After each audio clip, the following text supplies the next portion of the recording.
All right, I want to clarify something. See how some people have reacted to me joining in, claiming laissez-faire capitalism is psychopathic. But I want to point out that while you can just take that as an insult, I'm not trying to say you guys lack compassion or are truly psychopathic. I mentioned in the original video that it's really because of the definition of psychopathic. We assume in that definition of psychology that's based on the idea that a healthy person and that happy people, um, that are mentally sound, you have compassion for others. We in philosophy can't really make that assumption. And I said, I'm on the side of the rugged individualists, in that I think all arguments, compelling arguments socially, have to come down to the self interest of the individual that you're arguing with.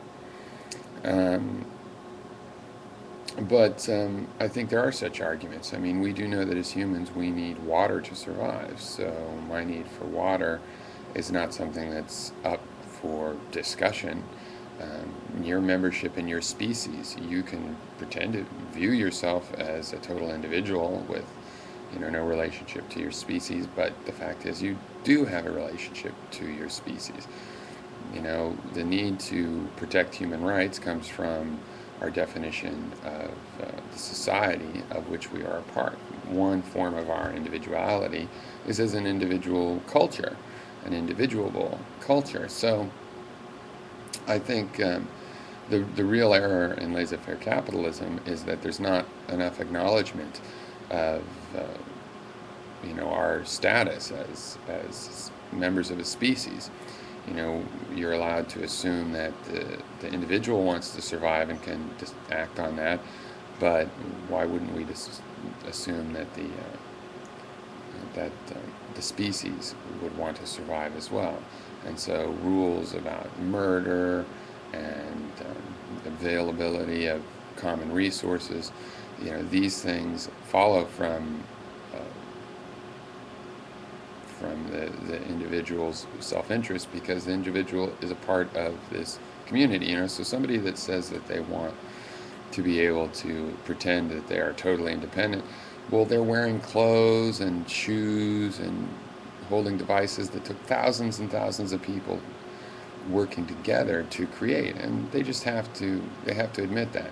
So I'm not trying to say that if you're sympathetic to laissez-faire capitalism that you lack compassion, but the fact that you do have compassion should lead you towards some arguments about that, about, well, why do you have compassion? Why are you an individualist but you have compassion?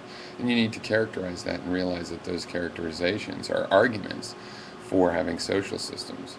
Um, and just in general, you can't have your view be the absolute minimization of rules to the point that you're trying to make there be no rules. There have to be some common rules, to have any kind of system. There has to be a currency. There has to be something upon which you can base your promise to honor your agreements and so on.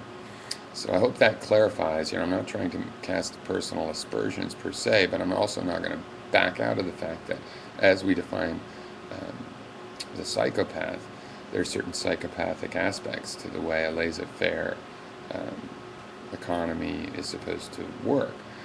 And we should use that fact to discuss both the meaning of a psychological term like psychopath, as well as an economy, and ultimately we need to acknowledge the communal aspect of our lives, which do follow from our individual needs.